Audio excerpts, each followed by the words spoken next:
Warning, the following contains an abundance of spoilers. Hi there, I'm Cam from Three Ginger Sisters, and today I just want to sit down and have a little chat with you about something that's very important to me, which is the book-to-movie adaptation of John Green's novel, Paper Towns.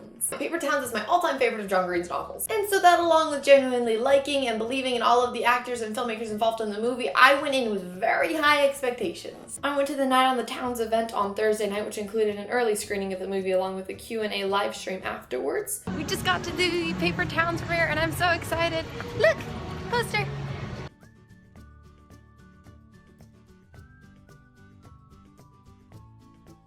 Okay, so we're just coming out of the theater from the movie. Look at this cute little locket they gave us when we walked in. It's adorable. I have to go to the bathroom real quick because I'm an actual chihuahua when it comes to movies, but we're gonna run back in for the Q&A with like John and Nat and Cara and some of the other filmmakers, which I'm super excited for. They're starting the countdown for the Q&A and suspense is actually killing me. So we just got out from the Q&A and everybody was so adorable, and Cara and Nat just like, and I love Halston. And of course, Jake and Wick Godfrey and John Green and Jazz, and like everybody is such awesome people. It was such a cool experience to be able to see them all talking about it. Bye children, bye children. They're very cute little children in this theater. Anyway, yeah, it was really cool to see everybody sort of process and talking at the first fan reaction and their reaction to that. And so, yeah, I'm really proud of everybody. You know, it's really cool to me how much effort and thought was put into this event to make it a special night to the fans. That is awesome to me. Also, I'd like to point out this is my first time ever public vlogging. It was kind of scary, but it was also quite fun. I think I'd like to do more of that. So you can go ahead and give this video a thumbs up if you want to see more stuff like that. Let me know. Alrighty, but let's get into it here. Here are 4 things that I really liked about the movie and 3 things I was kind of bummed about. Let's go. Number 1. The acting. When you're reading from the perspective of a character in a book, you don't have to particularly like them or find them that interesting. What happens to them is the only thing that has to be interesting to a reader. From the perspective of an actor here, Nat Wolff's ability to take a character who we're used to being inside the head of and making him also externally interesting and endearing on his screen was very impressive. And of course he did that while still staying very true to character and to Q and the character that we fell in love with, so I think that is very cool. Hardy Living brought this wonderful understanding and groundedness to Marco, which I think made for some really beautiful moments, especially between her and Q. My favorite of all probably being after the epic night of revenge when they're parting ways and they're saying they hope it will be different in the morning. That was very, very good. I liked that a lot. Halston Sage and Austin Abrams really stood out to me as bringing these wonderful, rounded, and full characters to screen as Lacey and Ben respectively, and I really, really enjoyed watching them and their characters unfold. And of course, the lovely sweetness that Justin and Jazz brought to Radar and Angela and that relationship. Number 2. John was saying in the Q&A live stream afterward that it's very difficult to turn a book into a movie, especially when it's not written as a movie-shaped book. One of my favorite things about the experience of reading the book was really getting lost in that poignant, poetic tone, and for me at least, I feel like some of that was lost in translation from the transition from book to movie. Number 3! Ansel Elgort. That cameo appearance was kind of made of pure perfection. The entire theater was screaming. I laughed so hard. It was solidly hilarious and enjoyable, and Ansel Elgort. P.S. Also, girl, I'm not really sure how you found the inner strength to say no to Ansel Elgort in that scene. Who doesn't like dragons? I like dragons. Just FYI.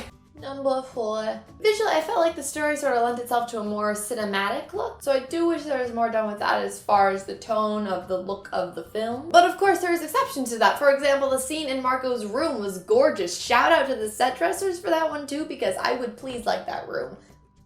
It's really cool, guys. And so are the scenes in the abandoned mini mall. Those are probably some of my favorites, so. Number 4. While in the book, Angela does not come on the road trip to Aguililla, New York to help find Margot with everybody else, but she does in the movie, and that's actually a change I really, really like because we got to see more of her dynamic with Radar, we got to see her and Lacey hanging out, and so I really like that change because it kind of felt like we got the whole band together for the last adventure. And on that note, I feel like there was a lot of little changes made in the story that really worked as a movie. Like being able to spend a little bit more time with Margot and Q as they were growing up and sort of when they were younger and they met, and it made sense to me for the actress to be sticking out of Q's door instead of him having to take the door completely off his hinges, just as far as a movie pacing goes. And of course, I think it was a smart call not to have Margot and Q go to SeaWorld. Just stuff like that. Number 6. The ending. To me, the ending of the book was so well done as far as them finding Margot in the barn. And while I can kind of understand why they changed it, I'm still a little bummed because for me, the ending of the book really, really captured the whole essence and tone and point of the story very nicely. So Number 7. So I've narrowed it down to my 2 favorite scenes from the film. First of all being the Pokemon song scene, of course. Radar and Ben and Q are going into the troll hole and they're all scared. I think it's really fun and I think it captures the chemistry of the friendship that they have there, and I think it's really beautiful while also being hilarious and capturing really sort of the tone of the story and these friends together really, really well. Plus, I will never not be a sucker for Pokemon, so. And the second being when Ben pulls the steering wheel to avoid the cow on their trip to Agloe, New York, and it blows on one of the tires. So the boys are sitting on the side of the road. They're having this conversation about the lastness of it all as their high school days are coming to an end, and I thought that was really very lovely. All of that to say, I am excited to see Paper Towns at least one more time, if not 2, if not multiple more than that. Thank you for watching! If you found this interesting or enjoyable or agreed with anything I said, go ahead and give this a big ol' thumbs up. It makes my life significantly better. I want to hear back from you. Let's chat. What was your favorite part about the movie? What did you like that they changed for the book? What didn't you? Let's have a conversation. Go ahead and leave your thoughts in the comments below. Just so you know, we post a new video every single Saturday, so if you want to go ahead and click this button right here, you will be alerted when a new video comes out. Don't forget to be awesome, and I hope you have a fantastic day. Shine on!